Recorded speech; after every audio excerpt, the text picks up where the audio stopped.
Thank you very much. Thank you.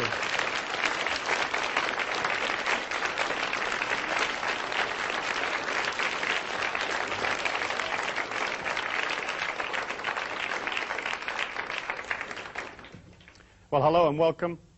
Today we'll be doing our Mastery of Money seminar. And what we'll be doing is basically looking at esoteric concepts to allow you to get the money that you want in life. Not necessarily to become millionaires or to become very, very wealthy, but to have enough money to go through the physical plane, to buy those experiences that you need for yourself and for your loved ones, and to feel a sense of it all just coming to you naturally as an outpouring of the love and the creativity that you put out, rather than this whole concept of like working hard and struggling and forcing the whole thing to come about for you. Basically speaking, the way that I handle esoteric money is I teach people to raise their energy. I teach you to become more life force, more power, and then when you do that, people will be pulled to you. People will show up. They're going to crawl over the walls and under the doors, and they're going to lower themselves in through the ceiling, and they will be there. And when they show up, what you have to do is bill them. You have to have a way of billing these people so that you can basically make money. And that means being organized, having a product or a service or something that you can give to these people when they show up in your life. For you to raise your energy and have all these people show up and then you haven't got a way of working it with them, you won't have the abundance, you won't have the creativity, and you won't have an energy pattern that will go all the way. And basically, some of you are going to need lots of money. You're going to need loads and loads of the stuff in order for you to buy those experiences and to create the changes that you hope for yourself. When you look at the physical plane, you can understand that it isn't designed for people to be rich. If we divided all the wealth up in the world among all of the people, okay, in fact, everybody would be millionaires. But the system is so designed that a few people have the wealth, and the rest of the people do not have the wealth.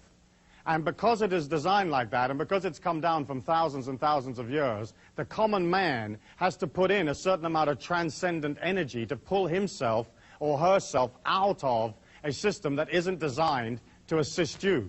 I mean, imagine if you could go to work and in 1 week you could earn, let's say, $2 million. And you think, oh, Friday, I think I'll retire from here on out. The system isn't designed like that. The way that the system is designed is that if you work really, really hard, it will spit out just enough cash to keep you just above what I call the revolution level. You know, where you're not out in the street tearing the system apart, but they've fed you just enough to keep you going so that you don't blow away the system. The world that we live in is just owned by a few people. You know, let's say 500, 1,000 families own the entire world, okay? And they also own the governments, they own the societies, they own the banking systems, they own all the financial institutions. They dictate what interest you'll pay, how much rent you'll pay, what mortgage terms you will receive, you know, what your car payments are. They decide everything for you. And they also decide how much money the average man in the street will have. And if you are, let's say, a small businessman and you've opened a business, you're going to open it in that kind of energy pattern, in an energy pattern of control, restriction, keep everybody bottled down, give them a little bit so they don't revolt, but don't give them too much, because we don't want these people coming up out of the pack, becoming too self-empowered, and starting to take away the control that the big people have. And so as you look at that, if you open a business and you're this small businessman and you've got a creative idea, you can only earn money from the energy of those people around you. And if all of those people are like close to starvation or just making it through or just squeaking through, how much disposable income have they got to buy your product?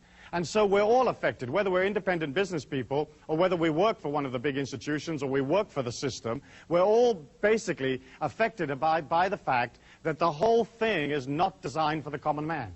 And you've heard me say that many, many times in this seminar and in other seminars, that the world is not designed for the people.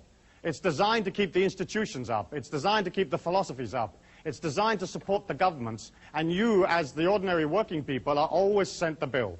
You get to pay for everything. If there's a mistake, you get to pay for it.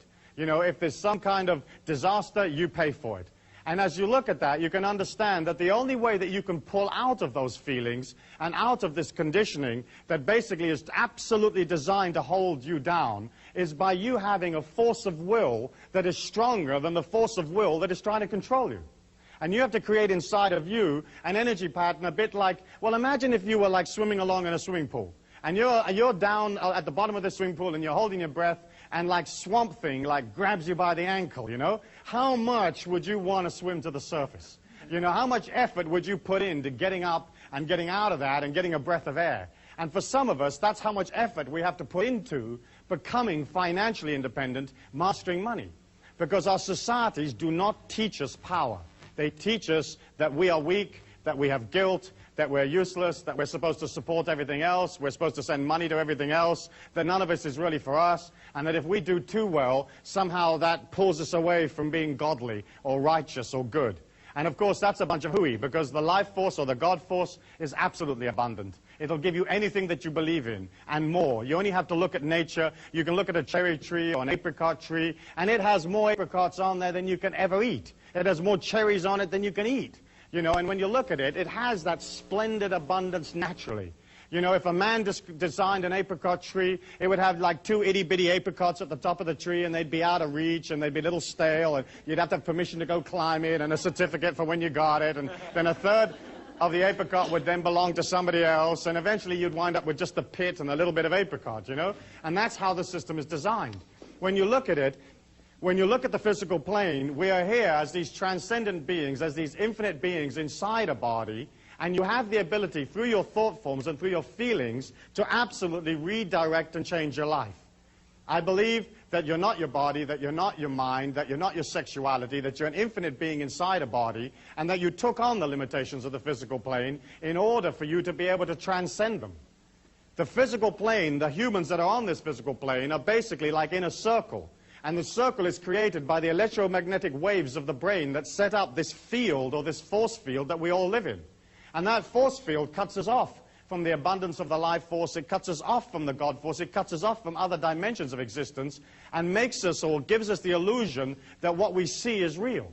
But in fact, the physical plane that you see is no more solid than your thought forms. It's no more solid than the feelings that you have within you. The fact that the physical plane is moving at the speed of light gives it the illusion of being solid. But in fact, you're looking at basically a non-solid world, a world of thought form of consciousness. Your body being the same thing, your feelings and your thought forms all being different and varied forms of the one and the same energy. And as you look at the way scientific research is going now, you can see that the scientists are getting nearer and nearer and nearer to a unified force field theory, where all energy will be just one and the same energy. And that's my feeling, and that's the sort of mystical or metaphysical approach.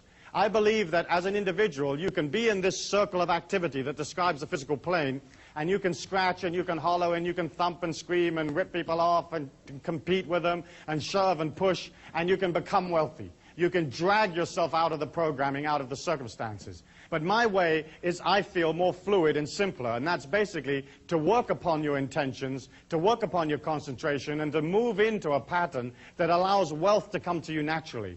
Because the other system, where you're sort of scratching and biting to get money, it's almost like your wealth means somebody else's poverty. Where my way is, you can become wealthy and then allow everybody else through your wealth to become even richer.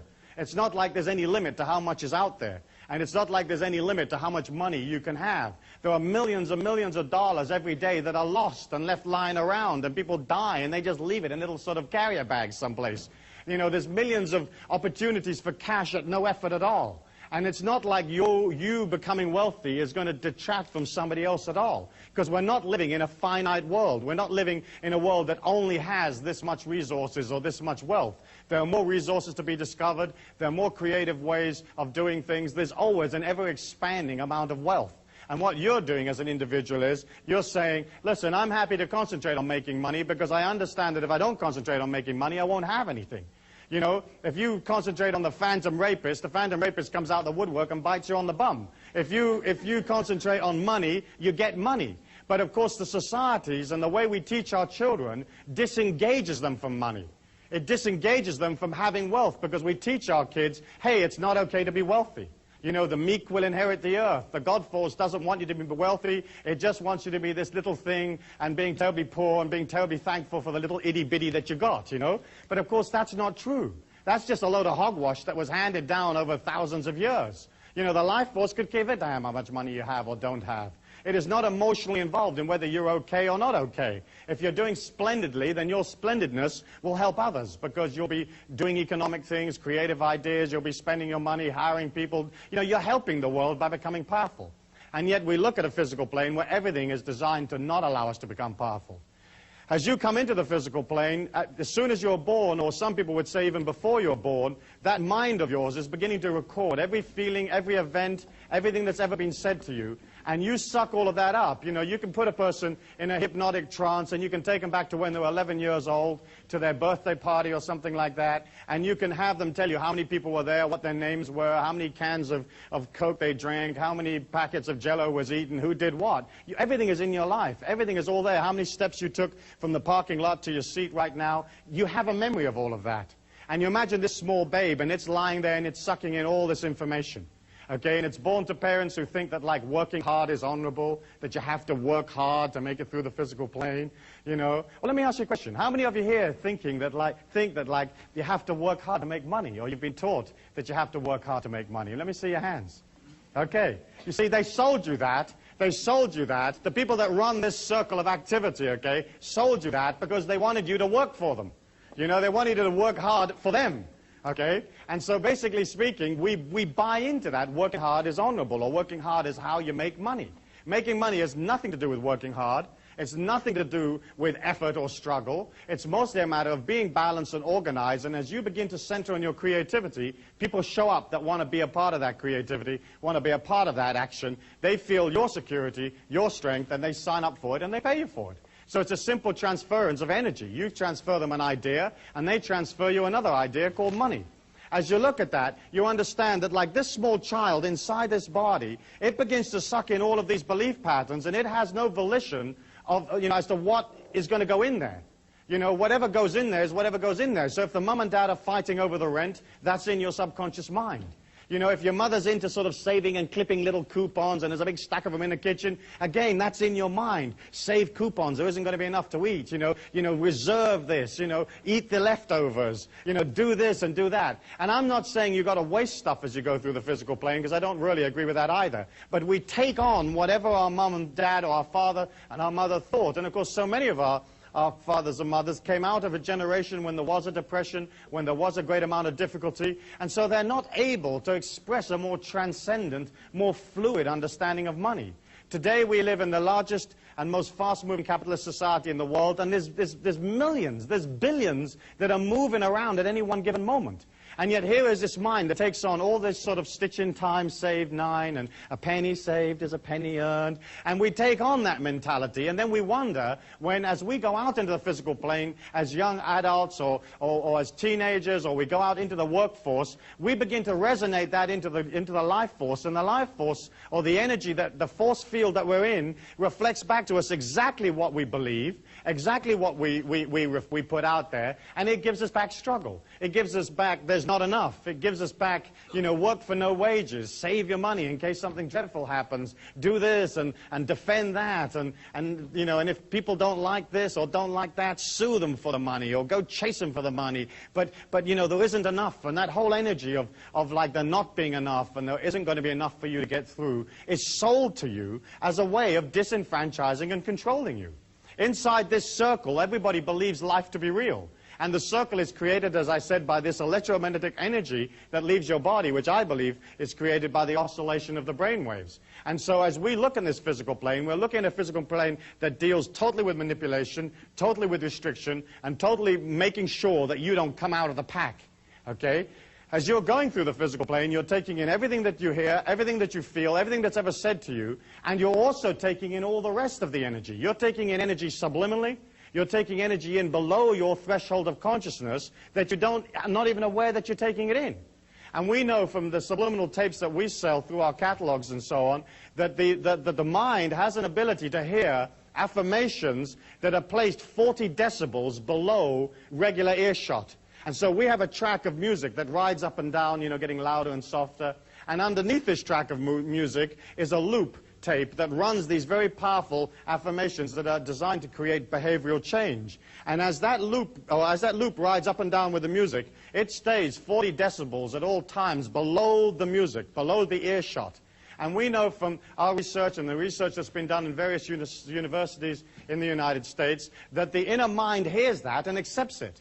And yet think of you know, you're going through life, and how many sounds and how many feelings and how many opinions are you a part of that are very debilitating, that are very weakening, that you may not have chosen, but that became a part of your mind, you know? Like you'd be at the supermarket, and like somebody in two lines or two aisles further over to the right might sort of pick up a can of beans and go, oh, look at the price of those beans, the world's falling apart, bong.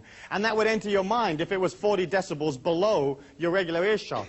So you're a product of not only what society has told you can't have, not only what your parents told you couldn't have, but you're also a product of all the thoughts and feelings of the people around you. You can't sit next to somebody in an audience like this and not pick up whatever they are. Their feelings are booming out, and they're pervading your feelings, okay?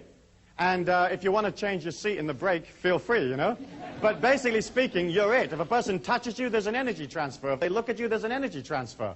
And so can you imagine this young being that's coming into the physical plane, who doesn't have necessarily any experience of how to do it, and being debilitated with all of this stuff, and then going out, putting that energy into the universal law, and getting back exactly what they put in, and they put in for struggle and difficulty and hard work and lack and not enough, and the universal law gives them back that stuff, and then they can say, you see, life's really hard, okay? And each one of us came out of that same product. So for you to get out of that energy pattern, you have to push against it.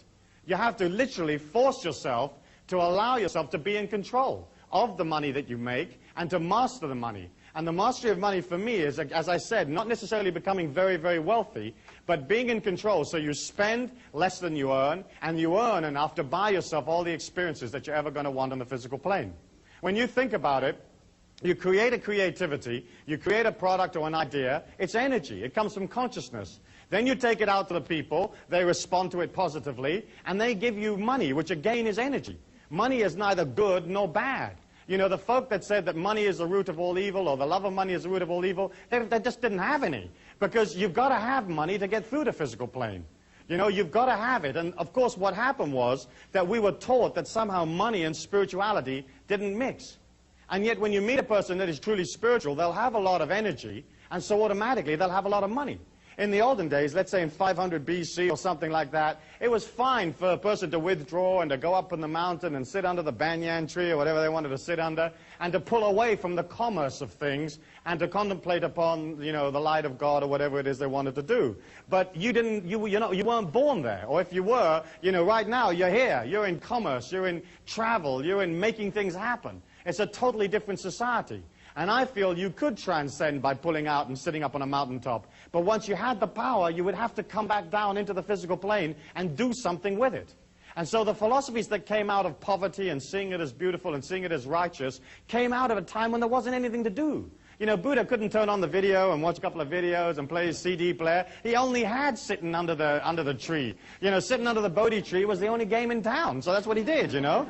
But we're not in that time. We're action-oriented, we've got things to do, there's people you've got to meet, there's things you've got to build and create, there's children that have to be brought up and developed into strong and powerful human beings, and that's what we're looking for. We're looking for individuals that are prepared to push against the system without confronting it.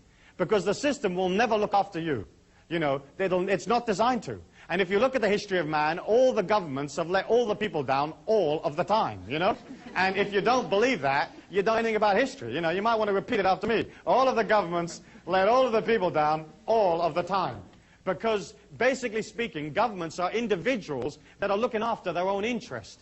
You know, they're looking after their own power unit. They're looking after their own election. They're not worried about whether you're making your mortgage payment, you know, in downtown Arkansas. They could give a damn, you know. They are just worried about their own position.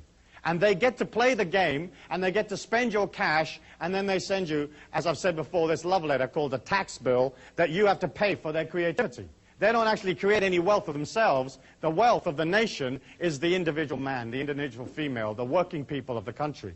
We create the wealth, and they just get to play with it. You know, and the way they play with it is they get to spend it pretty much any way they like. They get to bill you anytime they want to bill you. And if they run out, they just print some more. And so we're looking at a situation where the whole of the circle, the whole of the people that control this circle, the families that run the world, they have a control of the money. And money to the common man is life force. It's God force to a guy that doesn't have a spiritual quest, a person that doesn't have a quest or doesn't have a belief in any kind of higher transcendence. Those people that are purely in the physical plane, money is their God force. And once these people got control of the money, they could control the life force for the world. And then they could control the destiny of the world. And there's none of you here that haven't been controlled by the big families that run the world. Because they decide everything, from the price you pay for a shirt to how much you pay to go to the movies. Everything is decided, and the whole system is designed not for you not to come out of the pack. And as long as you remember that, now you can push against it, and you can say, gosh, that's dreadful, you know, that's awful. Why have they designed it like that? They designed it because they're into control. They're into making sure that none of us ever get out. Okay, and you can push and you can rant and rave and you can have your little placard and you can go down to D.C. and stand there in front of the White House and it won't do anything for you. The only way you can win your freedom is to have enough cash to pull out, okay, and to disengage somewhat from the feelings of the world, from the emotions of the world, so it isn't controlling you. Okay, and that to me I think is incredibly important because you've been sold this bill of goods that says you can't have it, and then the whole thing is designed, and if any of you do too well, they take the money back from you. All the money you have is basically on rental. You don't have any wealth of your own. I mean, look, for example, in property taxes, okay? They take, let's say, 1% or 1.5% of that property from you every year, okay? And governments go on for hundreds of years, so they can wait to get the house back from you. But they take, let's say, 1% a year. In one generation, they've got a quarter of your house. They didn't do anything for it. They never paid you. I mean, nothing happened. They just took a quarter of your house back. In 2 generations, they got half the house. In 4 generations, they'll own all of the real estate of the country. And that's how property taxes work. You know, so you think they've got your interest at heart? No, they just chip in a little bit of your income back, and they time it or they place it so that it's like this creeping thing that you're never really quite aware of. You know, and then suddenly you think, my goodness me, I've given 9% of my house back to these people. Why did I do that? You know, well, you did it because they passed the law saying you had to do it, and you don't have options. I believe in obeying the laws, but I also believe that you can design your life to take maximum fluidity within the law. You know, within the tax structure, within all of the things that you are allowed to do, that the people that control this circle allow you a certain amount of modicum of like elbow room, and then you use that in order to become powerful. And so, as you look at that, you can see that for you to become powerful, to have enough money, you have to begin, first of all, to look at what's stopping you getting money. You know, what are these feelings inside of me that don't allow me to be wealthy? Because for you to be wealthy and to become wealthy and to have people show up and they want to share their wealth with you, because there's only one place that you can get money, and that's from the other people in the physical plane. Because we're the only people that believe in that stuff, okay? You can't get it from any place else other than the other mugs in the game with us. And so we have this energy that's absolutely neutral, and you have to create an energy from within yourself and then get these people to come along and give you the cash. To do that, you have to look at, hey, what do I really feel? You know, what do I really feel about money? And when you look at how we deal with money, you can see that, like, for example, you may have had feelings. I know I certainly did. I remember thinking that if I became too successful financially, somehow it would pull me out of the society that I lived in. You know, like if I do too well, I might have to leave this ghetto, you know, that kind of feeling, you know? Or if I do too well, all my friends won't like me anymore. You know, or if I do too well, it may not be as loving or as strong as God might want for me, you know, because I bought into the fact that God wanted me to be poor, you know. And so as you look at that, you can see that, like, we have hundreds of these limitations. I mean, thousands of them. You know, stitch in time saves 9. You know, there's one. You know, what does that mean, for goodness sake, you know? If the thing tears, chuck it away and buy another one. What are you doing all the stitching for? I mean, who's got time to do stitching and stuff, you know? Oh, stitch. You know, I mean, you get another. It's as simple as that. But we buy that. We buy, for example, things like women are no good at figures, you know, like they're no good at mathematics. That means that somehow or other they're not going to make so much money. And, of course, women are just as good as anybody else with mathematics. You only need an $8 calculator. You can work it up to $10 billion, you know. And I do a lot of business with females, and we travel all over the world, and we use a lot of feminine talent in various areas, and they know how to charge, and, you know, they know how to make it work. I mean, it's simple. It's like, well, here's $1,000, lady, and here's $20,000. Which would you like to have, you know? I mean, it's obvious. You don't have to be brilliant to figure that one out. And so, you know, we buy that stuff. We buy that stuff. We buy, like, getting inside the little circle, getting in the corporation, and taking what they eke out for us, you know? There are other types of limitations that deal with, like, religious beliefs, you know, where if you're not, you know, you're not holy if you're rich, or that kind of thing. And then, of course, we have all the limitations that deal with, well, if I do too well, you know, nobody will like me. If I do too well, it'll be such a responsibility looking after all this cash. You know, how the heck am I going to figure out what to do with all of this money? You know, if I do too well, you know, it will cause me problems. I'll have all these responsibilities. I'll have to defend it and so on. And we buy that stuff. philosophical limitations about your relationship to money. You know, spiritual limitations of one kind or another, sexual limitations. You know, maybe if you're a minority, you may feel that in this society you don't have the ability to do as well as the people that are in the majority, like as if the God force of the money knows what the color of your skin is, you know, and thinks, oh, I'm going to give this guy a hard time because he's different or something like that. And as you look at that, you can see that all of the people out there in a society or in a circle that is not designed for them to do well with anyway, and all of the belief patterns they've got and all of the limitations, you can see that, like, you can understand why the people aren't rich. You know, why they never make any cash. Let me ask you for one or two of, like, those standard limitations that we're all a part of, those limitations that are so much a part of our culture. Perhaps you might like to kind of wander around and pick up a few for me. Great.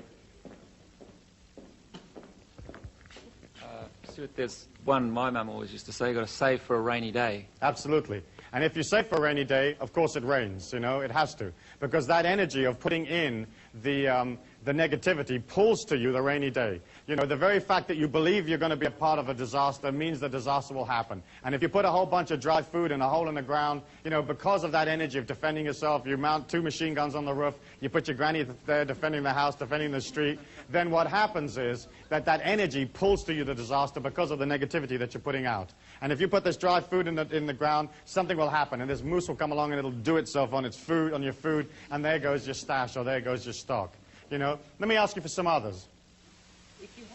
If you have any money, don't tell anybody. Yeah, if you have any money, don't tell anybody, because some reason or other that's going to either make them angry or jealous, or they're going to come around and try to take it from you. Of course, that's a load of nonsense. If you're wealthy, you just feel wealthy. I think you don't want to be brash about your wealth and sort of showy or too showy, but you got to spend it. There's absolutely no point in having money if you don't get rid of it. The whole point of it is to keep it moving and keep it flowing. Money, of course, is like manure. If you pile it all up in one place, it stinks. If you spread it around, it makes things grow. Right?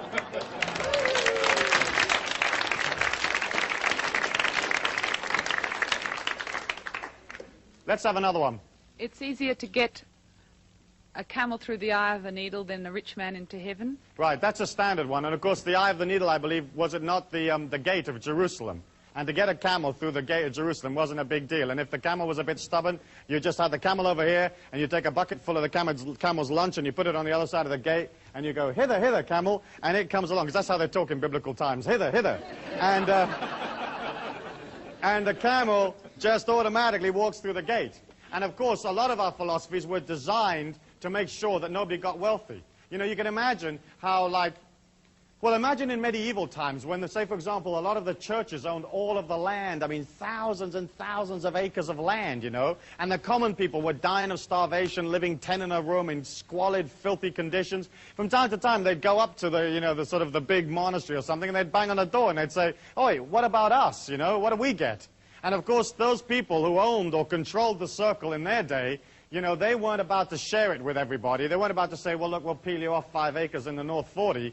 And so they had to sort of say, well, you'll get yours later. You know, you'll get yours in the afterlife. You know, this poverty stuff's really cute, and you're loving it right now because later on you're going to get it. And, of course, now we're not so stupid, you know. We're a little bit more sophisticated. We aren't going to buy into that afterlife stuff. Not because I don't believe in an afterlife, but I want my power now. I want my experiences now where I can experience them and become a part of them, and that's what you want. You don't want a promise for later. And, of course, the mind and the ego will always accept a promise. You know, you can always tell somebody, yeah, I'll do it for you, but later. And the mind goes, oh, that's okay, later, later. And that's why that philosophy was so powerful and so useful to the people that ran the situation in those days, because they could promise people a later date, you know, a long-term delivery. What about being filthy rich? Yes, like as if rich is somehow dirty. And isn't it true how, like, for a lot of people, money equates with, like, the misuse of it. You know, like if you're rich, you're bound to be misusing it. And of course, it's nothing to do with that.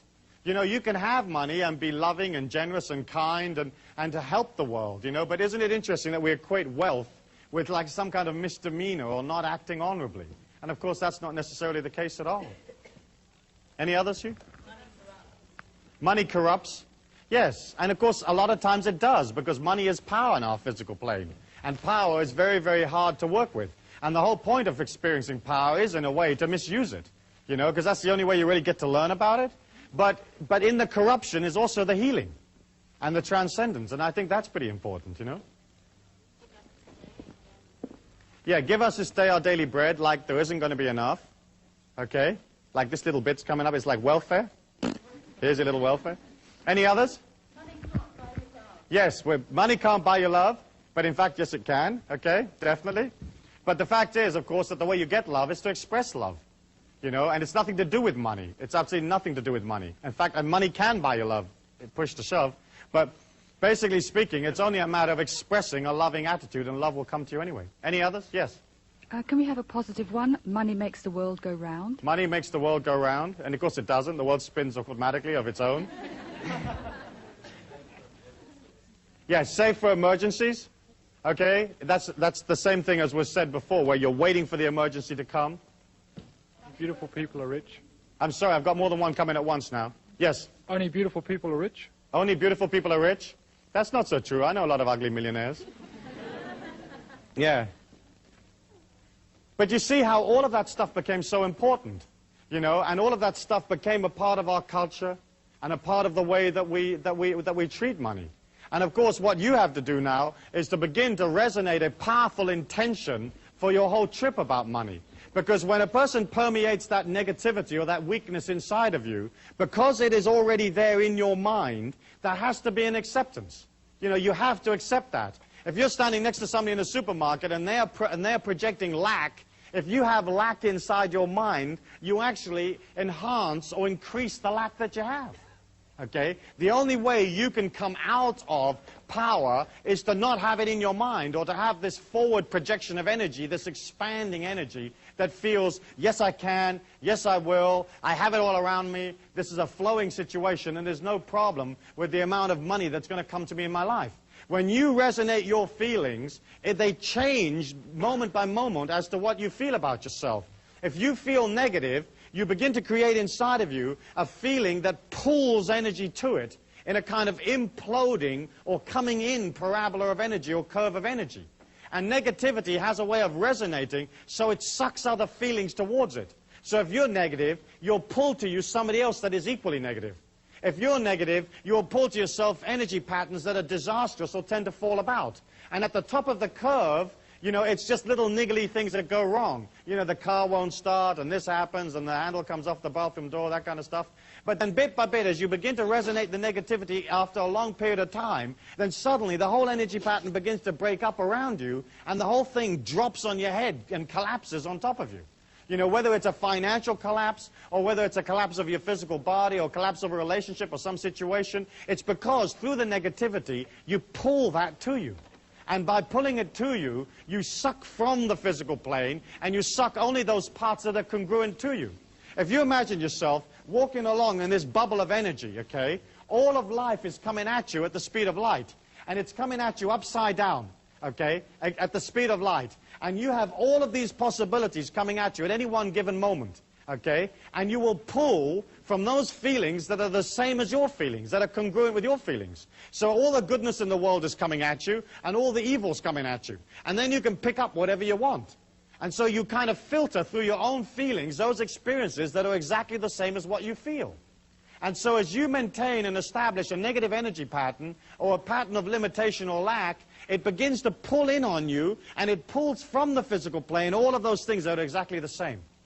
The only way to defend yourself against that, the only way to really develop a power inside of yourself, is for you to begin to pull out of you this transcendent, infinite, abundant feeling from within you. When you express positively, it creates an outgoing or exploding curve of energy. It's like this outgoing feeling. Not only is it warm, is it fresh, is it loving, but it inspires people because it's pure life force. It's pure confidence. And it's not like sort of confidence that you wear on your sleeve, which is real sort of pushy type of confidence, but it's basically confidence of feeling everything's okay. And as you resonate that energy outwards, the more and more power that you put out into the world, the more you allow that infinity and that abundance to come from your feelings, the less the negativity of the other people pulls you down. Because you cannot walk in a crowd of people, say in a supermarket or in a shopping mall, without having all of those people affect you. And you've all experienced it, where you've got out of a car and you've walked into a mall and you've only walked like maybe 100 yards or 200 yards and you bought like a can of something and you walk back to your car and you're absolutely exhausted. You know, have you had that experience? Right. And it's because what happens is as you walk through that mall, your feelings are resonating around you and everybody else is literally taking a bit of that energy from you. Every time they have eye contact with you, every time they touch you, every time they pass you, a part of you leaves with them. Unless you're resonating this everlasting supply from within yourself and resonating it powerfully and strongly. Then what happens is you get into the habit of holding your energy, holding that power to yourself. And it's the same way, again, with money. If you feel confident about it, it begins to be there. It's like natural.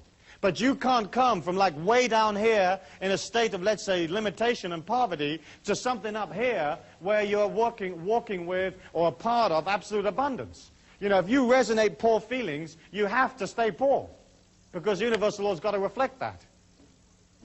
And so the name of the game as you begin to master money is one, allow yourself the patience to go beyond the old stuff, the old garbage, and two, begin to resonate in your feelings the abundance that you're a part of.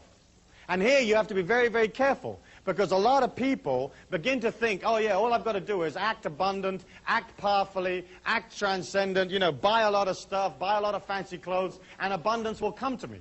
In fact, what you've got to do is you've got to begin to see abundance in those things that you actually have. Okay? It's not a matter of like going out and spending a lot of money on French clothes or something and then being in debt because that very fact that you're in a debt is going to pull you backwards. It's more like saying, okay, around me I have this and I see beauty and abundance in it.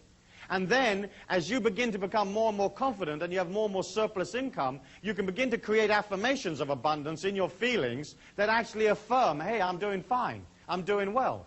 And so, yes, go out and buy a good suit. Go out and buy a fine dress, a fine pair of shoes, whatever it is, you know, and have one, but have one of the very, very best quality. If you go for the cheap and the cheerful and the discount, it's always has that energy. You know, a discount, say, vacuum cleaner has a discount vacuum cleaner's energy. And I remember my wife once buying this vacuum cleaner. It was at a used machinery shop, you know, one of those places where they sell used appliances. And she was all proud of herself because she'd got this thing for $15. And she wheels in this vacuum cleaner, and it looked like a $15 vacuum cleaner, you know. In fact, to me, it looked like she'd been ripped off at $15. And she plugs it in, and there's this limp little bag hanging on the back of this thing, you know. I mean, it's just holding on for grim death. And I said to her, don't you think that bag is supposed to be like full of air and abundant and pleased with itself? And she says, yeah, you know, I think you're right. And she was vacuum cleaning this room, and the vacuum cleaner made a decent kind of noise, but you could see that nothing was coming up off the carpet, you know. As it went over dust and pieces of paper, they just jumped up and then went back down again. And I thought, this is not a real effective way of vacuum cleaning the carpets. And then as she was wheeling this stupid thing around, the wheel came off. And as it came off, it created this sort of very, very sort of gentle curve as it went around the carpet and sort of came into this semicircle around to the other side of the room. And of course, as the wheel went around the room, it did pick up a little bit of dust on the wheel, you know, that was natural. And I looked at it, I thought, this is how this vacuum cleaner works, right? It fires little wheels that pick up microscopic bits of dust. You know, if you buy something at a discount, if you buy the cheap and cheerful, that's the only energy you'll ever have. You know, and you can go in there and you can see this vacuum cleaner, and it looks neat, and it's made underwater by Brazilian convicts, and it only costs $9, and you'll say, I take it, and it has that energy. And so I would say to you, like, if your life is in control, and if you're beginning to master money and beginning to feel that you will always have money, then you can begin to spend on those things that are important for you, and I would always go for the very best. I would just have less of them. You know, if you've only got one suit, at least have one decent suit and look good in that. So at least when you go for the interview, you come out of an energy of like, you know, I feel abundant, I act abundant. But don't go wacko, wacko, wacko and just spend a whole bunch of money. And I've watched people take on this philosophy and do exactly that and get themselves into tremendous trouble, you know. As you begin to create those feelings inside of yourself, it has to permeate your entire life. You can't have, like, let's say, one nice dress and then buy a $1.99 pair of shoes, you know, plasticky ones. And you can pretty much always tell people buy their shoes, because only people that have got money spend money on shoes, you know, that buy decent shoes. So you'll get somebody that's wearing this incredible dress, and then they're wearing these pair of shoes, and they're like this little plasticky pair of shoes. And you can suss it out. I mean, you can say, oh, my gosh, look at that. You know, if somebody comes in for an interview and they're beautifully dressed and they're wearing a decent pair of shoes, you know that that person, you know, feels good about themselves, feels strong. And of course, how much money you make is exceptionally intimately linked to how good you feel about yourself. Because it's a function of the ego to devise a system for its own survival. It's a function of the ego to try to win acceptance from the people. It wants you to love it. You know, you want people to come up to you and love you. And so what happens is, as we go out into the marketplace, we have a tendency to sort of charge less or not charge anything at all, just to win people's acceptance. And that's the same thing about being sucked into what people think about us. You know, if you're not sucked into what people think about you, you just go about your life, what they think about you is their problem, not your problem, then you can begin to charge what you like for your services. And if you're coming out of energy, and you're coming out of love, and you're coming out of transcendence, you're basically selling a higher ideal, and there isn't any limit to what you can charge. But so often, you'll do an incredible job for somebody, and they'll come up to you and they'll say, how much do I owe you? And you'll say, no, you know, I don't need any money, you know. I mean, how many of you have done that, you know? I mean, I watch your heads nodding, you know, yeah, no, I don't want that. And what you're sort of saying is, please love me. You know, if I do this for absolutely nothing, will you love me, you know? Or you've said, yeah, you know, okay, but it should normally be $100 and just give me 20 or just give me 10 bucks and that'll be enough. And it's a way of like not feeling confident about yourself. When you give something, when you sell something to somebody, when you give them a service, when you do something for them in a commercial act, you're loving them. You're helping them. You're assisting them, you know? You're delivering this refrigerator to them, and that saves them going all over everywhere and finding a refrigerator or building one themselves. You know, when you transfer goods and services to people, it's a way of loving them. And so if you love them, why wouldn't you have them love you back by giving you their money? You know, if you come out of energy and you come out of dedication and you come out of service, there isn't any limit to how much you can charge within reason. And I don't believe in rip-off, or I don't believe in overcharging, but I certainly don't believe in undercharging. You know, and so many of you don't charge enough. You don't charge enough for your labor. You don't charge enough for your products, because it comes out of like that self-image that says, oh gosh, I'm not really worthy for all of this, so I really shouldn't be charging that, or they're not going to love me if I don't charge, you know, if I charge so much. But in fact, when you can see the transactions that you're involved in life as energy, then you're not involved in the emotions of how much things cost. It's a fact of the commercial world that the more quality you put into something, the more you can charge. And at the top end of the scale, you know, you can charge anything you want. And so you're looking at trying to put energy, trying to put yourself into your commercial endeavors, whatever they might be. I mean, so often you'll go into a business, you'll go into a hotel, you'll go someplace, and the whole energy of the place is bland. You know, nobody's in it. Nobody cares. It's institutionalized. It's like press a button and this thing comes out, and you don't feel good about parting with your money. But when you're with a person that's enthusiastic, they're happy, they put their heart and soul into the product, you don't mind. You feel the life force, you feel the God force, and that inspires you. And so it almost feels like you're transferring money to another part of yourself. You know, if the other person is sort of demanding, or they don't have any energy in it, or they're institutional, there's a sense of loss. You think, oh gosh, I've paid for this room, but I don't know if I really liked it, you know. It's very much a matter of putting yourself into your life, into your commercial life. And that's important. When you can subjugate your ego and put that underneath the ego of your customers or the people that are pulled to your life, then you have the ability to serve them. And that doesn't mean that you're going to lose any sense of identity inside yourself, because you're not. But you're going to come out of loving people by serving them. And serving them is like looking them in the eye and finding out what they want. You've got to remember that you're dealing with a person who's maybe scared or lonely, or their body aches, or they have a need, or they need friendship or company, or whatever they've come up for. Because what they've showed up for in your life may not necessarily be the product. You know, it may be some totally different reason. They've come around for healing of one kind or another. And if you can put yourself underneath them, then what happens is they feel your support. And there isn't a person out there that doesn't want to be supported, that doesn't want to feel more secure, because the name of the game out there is basically feeling insecure, feeling scared, feeling fearful about the fact that you don't necessarily control life. And so there you are. You're this confident, smiling, heroic being, and you get up underneath the person and you come out of service. I'll never forget an incident that happened to me in Washington, D.C., where I was going into a seminar, and there was a young waiter there, and he just happened to come up to me and said, in the hotel, he said, what is the secret of tips? And I said to him, the secret of tips is to get underneath the customers, you know, to get underneath and really serve them. And he said, well, what do you mean by that? And I said, what I mean is that for the time it takes you to serve this person and to be with them, you'll subjugate your ego for their needs, absolutely. And so rather than coming out of like thought forms of, oh gosh, when does this shift end? And look at this guy, I really don't like the way he's dressed. And oh goodness me, he's asked me for some more peanuts. And oh goodness me, I'm rushing about. What you're doing is you're coming out of, how can I help you, sir? What can I do for you? You know, would you like ice? Would you like lemon? What would you like? You know, would you like it on this side of the glass or that side of the glass? You know, would you like another pillow, another cushion? What can I get for your lady wife? What would she like? You know, there isn't anything while you're in my care that I won't do for you, you know. You want me to take your canary for a walk while you're having a drink? No problems, you know. And I left this young waiter with this information about coming out of loving them and serving them. And I went off and did my seminar, and when I came back from the seminar, he came up to me and he says, this is totally fantastic. He said, I've never had a day like this ever in all the time that I've been a waiter here in this hotel. And the previous record for tips in one shift for me was $42. And in this particular shift, I earned $160 in tips for the very first time. So this young man had quadrupled his tips by just serving.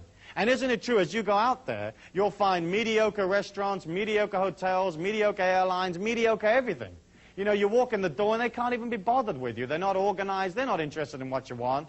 You know, and you get this feeling of like, hey, I'm not a customer, I'm not a person. And you don't buy, or you limit the amount you will buy. And you don't feel this expansion and this power inside of you. And so as each of you begin to look in terms of like developing a way of becoming independently wealthy or developing some kind of creativity so that it gives you more wealth, all you really have to do is serve. And serve is energy. And the people give you back another energy called money. And then you go spend that on the experiences you like, which is again energy. And I think that's vital, and that to me is the key. That there isn't anything more than just coming out of service, coming out of being organized. You know, and being organized is a simple thing. You just get organized. You get, hey, what do I need to make this business work? You know, what are my customers going to want? And when you can subjugate your ego and put yourself in the mind of the customers, in the mind of the people that are going to come to you, then it isn't a problem to figure out what they're going to want. They're going to want to be comfortable. They're going to want to do it quickly or reasonably quickly, whatever it is. They're going to want it to work. They're going to want to be able to have value for money. They may want more than one way of paying for it. But basically speaking, what do they want? And then if you begin to concentrate on making it clean and fresh and beautiful, people respond. And isn't it true that as you go out in the physical plane, most of it isn't clean, isn't fresh, doesn't work? You know, I mean, you turn the handle on the door and it comes away in your hand. You press the button in the elevator and it doesn't go anyplace. You put 50 cents in the Coke machine and no Coke comes out, you know? And the whole of the world is like that. This sort of, this only just working sort of syndrome, you know? And of course, if you move out of, say, America and you go to other places, you have even more experience of things not working, you know? So, for example, in England, whenever I travel there, I try to make all my international calls back to America before I actually leave America. Because trying to get an international operator on the English telephone system, forget it. You can grow old. You know, you can grow old. I've only met one or two people that ever actually got through, you know. And as you look at that, you can see how like so much of it doesn't work and so much of it isn't there to help you. Why is this money mastery thing so important to you? The reason it is because we're living at a critical time in the financial history of the world today. We're looking at a banking system here today in the United States where the liquidity of these banks is on average only 6%. In the era going up to 1929, the liquidity of the average American bank fell from like 20% to 12%. And that really concerned people. Today, our average American bank has a liquidity of just 6%, which means that 94% or 94 cents of your dollar is no longer in that bank. And the money, that 94 cents that isn't any longer there, has been lent out to all sorts of folk that may or may not give it back. After the oil crisis in the 70s and in the war in the Middle East, the sheer amount of money that poured into the American banking system and the big financial houses of Europe and so on, that money came pouring in, the greatest transfer of wealth in the history of mankind, and the banks had to lend it out. When a bank takes your money, when it takes your deposit, that's a liability for the bank. The minute they can give it to somebody, lend it to somebody, it becomes an asset in their books. And so there's a tremendous propensity for the banks to kind of get rid of this stuff. It's almost like this hot potato that they're trying to shove onto the next guy. And so when the oil prices went up, you know, in the 70s, these banks went out and they kind of gave the money to everybody, you know. They just dolloped it out and said, hey, you need some cash, take it. And all of the countries out there of the third world and the lesser developed countries and so on, they took that money and they spent it. And they spent it like crazy on all sorts of projects that may or may not have assisted the infrastructure of those countries. And now we're looking at a situation where it's tremendously difficult to get the money back from those countries. You know, America gave money to every nation in the world. I mean, just gave it. It gives it to its enemies. It gives it to its friends. Albania is the only country that America hasn't given any money to. And the only reason they haven't given any to Albania is because they can't find it. If they could find Albania, they'd give them some. You know, and so all of this money's gone out, and you can watch these third world countries struggling trying to get it back. Mexico is an excellent example where they have a debt of up around close to $100 billion. And they get about $7 or $8 billion a year in oil revenues. So you can see that if they're only paying, let's say, 7 or 8% interest on their money, they need all of their oil revenues every year, forever and ever, in order just to service that debt. And what happened was that when oil fell recently, you know, tumbled down from its peak of $30, $35 a barrel, we got into a situation where the American people were literally wiring money down to Mexico so it could wire it back to the bank so that nobody would default. It's like you're getting billed as a common man, you're getting billed for something that's nothing to do with you. We have a situation where, for example, corporate debt in this country is at 50% of its total assets. And a lot of the assets that the corporation have are in the form of paper and notes and bonds that they're holding of other corporations. So the 50% that you think they've got, some of that may be real money and may not be real money. The government has basically continued to print money like crazy in order to try to keep the system up. After 1946, all the major trading nations agreed to come off the gold standard, which meant that all of a sudden money didn't have to be real anymore, because in the olden days, a dollar bill was a receipt for some gold someplace. And in theory, you could walk up and you could say, hey, you know, I want my gold, you know, or I want to look at my dollar bill, or whatever it is you do when you go around the bank. But basically speaking, once all these countries came off the gold standard, there wasn't any limit to how much money the governments could create. And here in America, since 1980, the government has expanded the money supply 300%. But the country's only grown like 25 to 30% in that period of time. And so when you have a situation that the people that control all of the activity inside the circle can literally print money, you can see how there's a lot of money out there that really doesn't have any value at all. It's just a matter of everybody believing in it. And the banking system, everybody's got to believe in it. And that's why the common man never gets any of the information. They only get little bits of the information, because if anybody actually told you what was actually going on, you'd freak out and you'd go get your money back.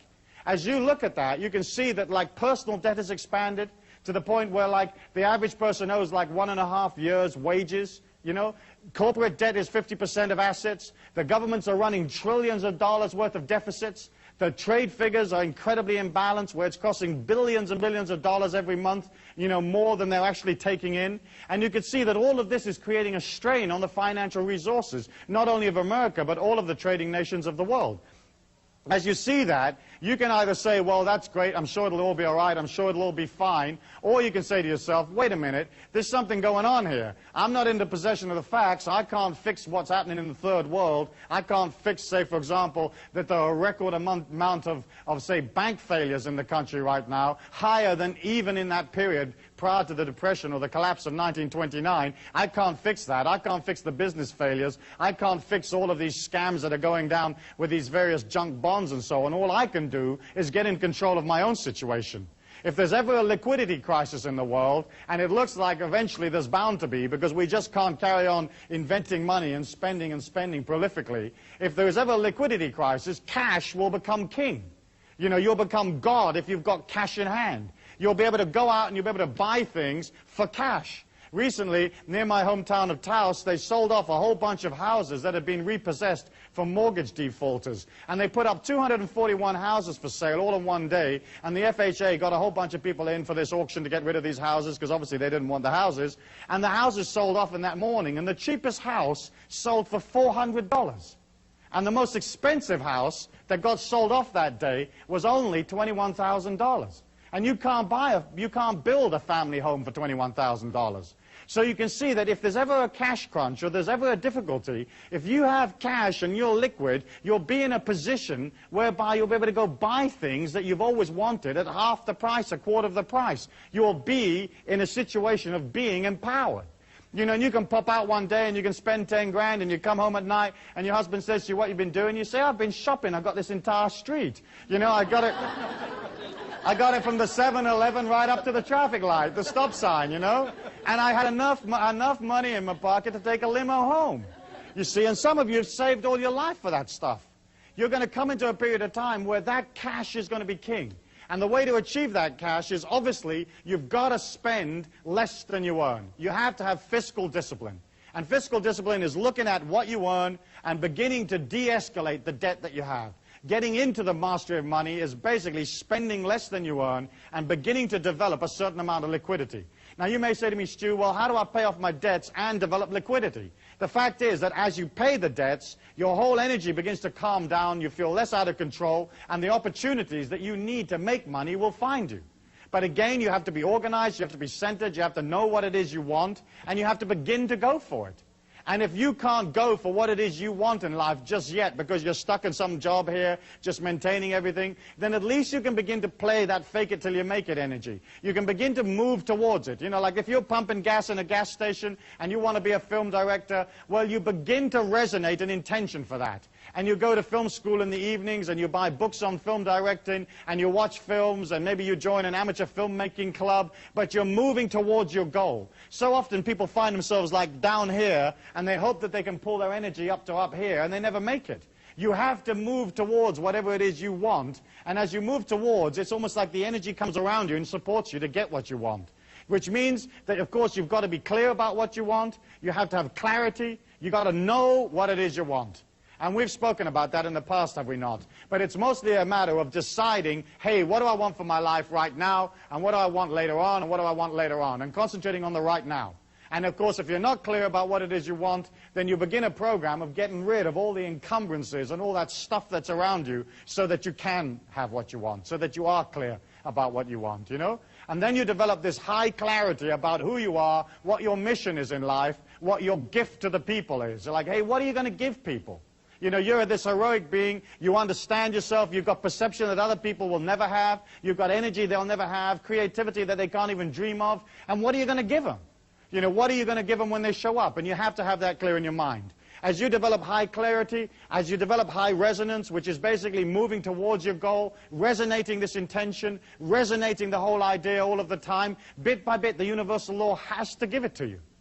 And it's only a matter of coming out of control. It's only a matter of controlling the situation, dominating the situation, and seeing what opportunities there are. In order for you to be able to be in the marketplace, you know, you have to have something that you're going to offer. And so each one of you is going to have to develop a skill or some kind of service or knowledge, or you're going to have to get into control of a product. And you've got to have something. And so often people want to make money, but they don't have anything. You know, so if you haven't got that, you're finished. You haven't got a chance. You've got to have it, it's got to be neat, it's got to be fresh, it's got to be exciting, and it's got to be there for when people show up. So like a skill would be like you're a plumber, or you do something that other people can't do, and you do it for them, but you do it in an unusual and creative and exciting way. You know, and you roll up at the front door, and you're in this big polystyrene bubble, you know, that looks like a sort of a spanner or something. People say, what are you? You say, I'm the plumber, and it's musical, and up comes a little hat, you know, and they think, oh, this is incredibly interesting. This is really different. Most plumbers show up in, you know, oily overalls, grumbling and moaning about how lousy plumbing is. And this guy shows up in his chicken outfit or whatever it is, you know. I always had this idea of a loan package where you'd get all the details of the loan you wanted when you went to the bank. And it was this incredibly beautiful loan package. And then you would train these three canaries to sing. And when you open up the loan package, the canaries would go, give us the loan, give us the loan, give us the loan. You know, well, imagine the bank looking at you and you telling them, hey, listen, what I want to do is open this flea circus. And by the way, here's these three canaries that we've taught to say, give us the loan, give us the loan. You know, it's like the bank would understand you. They may not lend you the money, but they would understand the creativity there. So as you decide that, you've got to either have something that the rest of the world hasn't got, which is a skill, or you've got to have some kind of knowledge. And we live in the most powerful, most information-conscious world that there's ever been. And there are 4.9 billion people out there, and they all want to know something.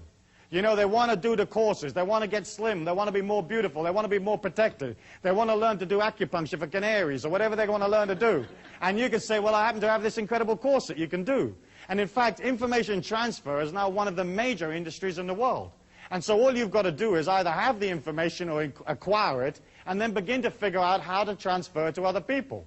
Of course, if you happen to be, say, for example, a lawyer, then the information you can impart, you have to do one-to-one. I personally prefer information transfer, where you can get a lot of information out to a lot of people without being there personally yourself. So there's videos and tapes and books and 1,001 other ways of you transferring information to people. But if you have that information, people will pay you. And the reason they'll pay you is because they haven't got time to learn everything themselves. They haven't got time to do it all themselves. They want you to come along and tell them, hey, how's it done? So you've got the possibility of a skill, you've got the possibility of a service or knowledge, or you've got a possibility of a product. And of course the product is by far and away the easiest way of making money usually. Because there isn't usually any limit to how many products you can manufacture, ship, and get paid for.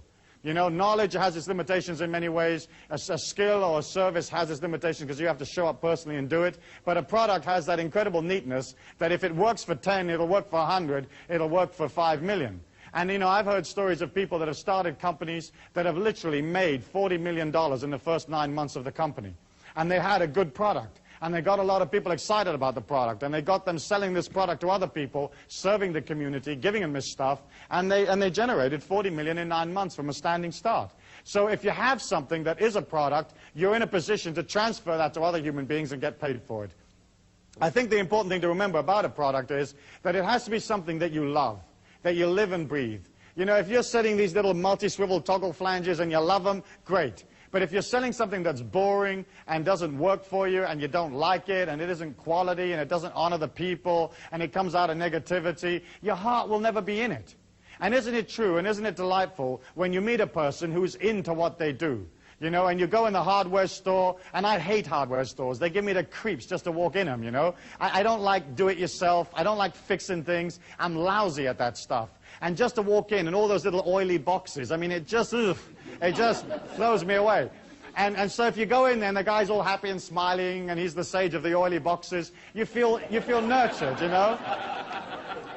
You feel nurtured. You feel, oh, this guy really knows. And you don't know. And they ask you all those dumb questions, you know, don't they? They say, well, do you need the a quarter of a 16th inch double swivel reversed diddly-diddly? And you go, I don't know. You know, I just want a screw that'll hold the bathroom mirror up. Yeah, but do you want the kind that's the double bolt with the whammy-jammy on it? You know, and you don't want to know. You know, you just want a guy to give it a bolt. You don't care what it costs. You haven't got time to figure it out. You don't want to do like a, you know, a 4-week course in little bolts. You just want a bolt.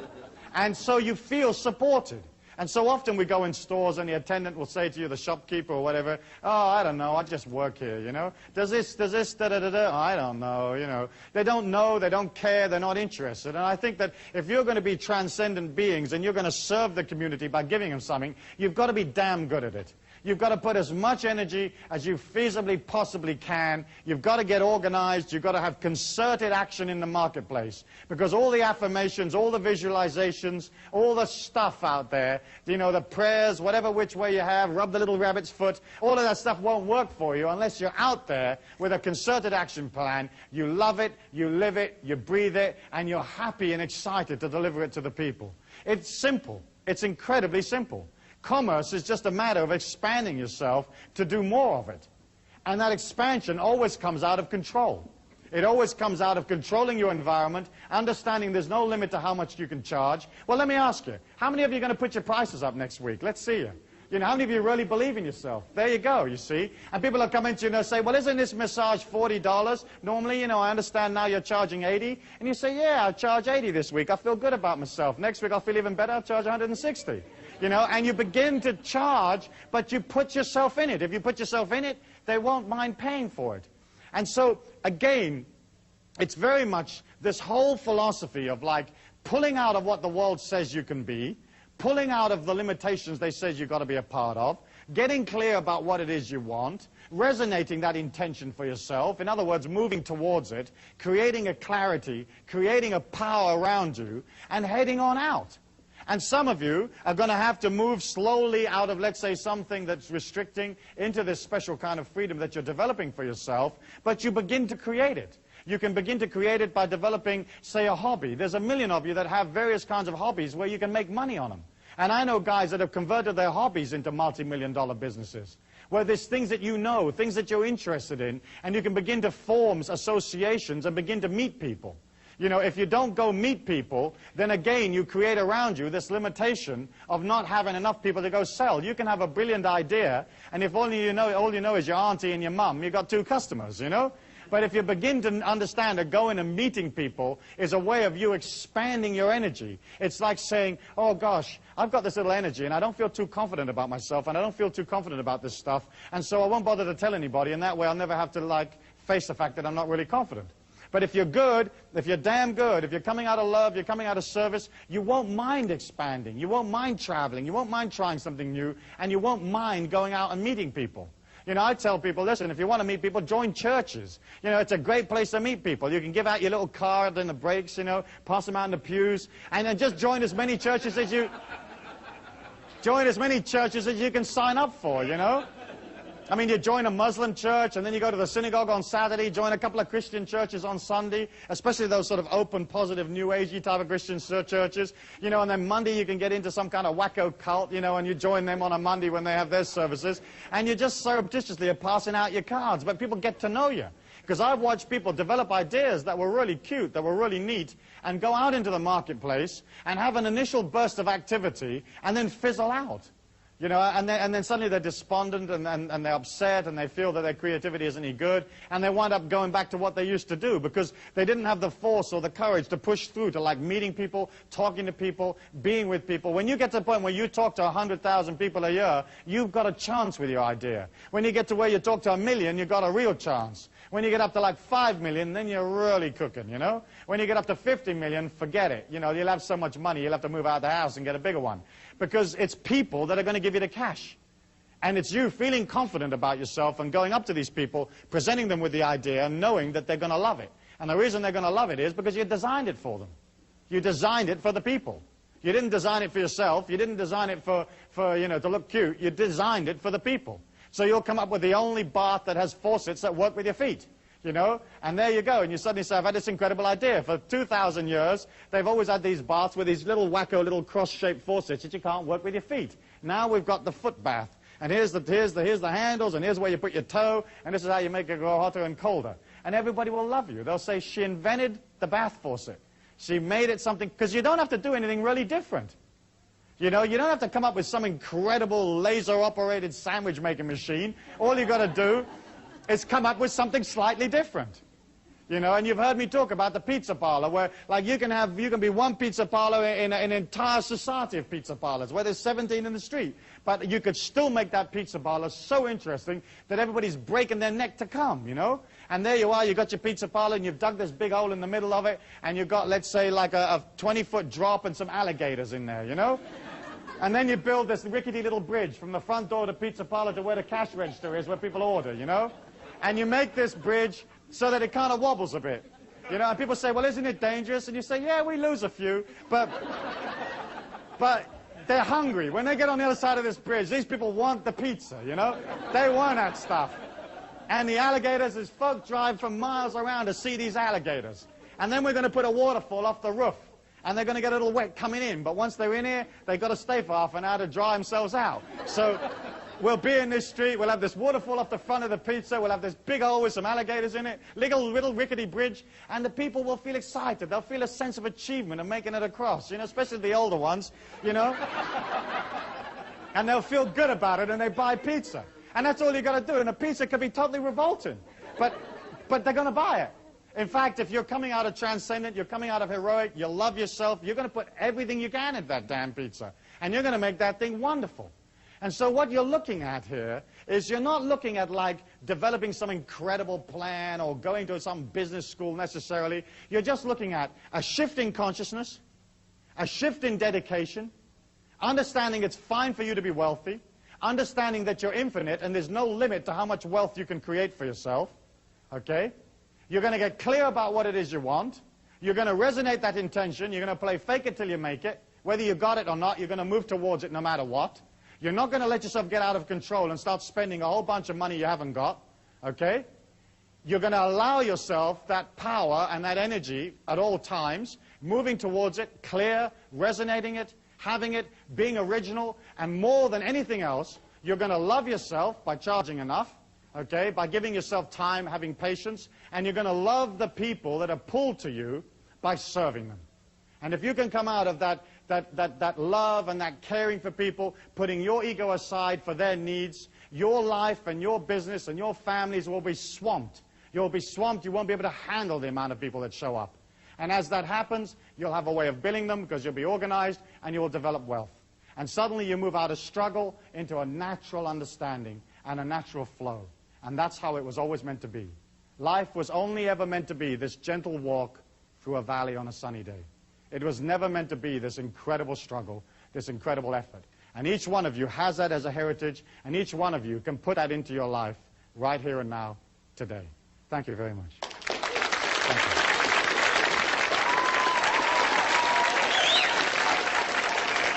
Thank you.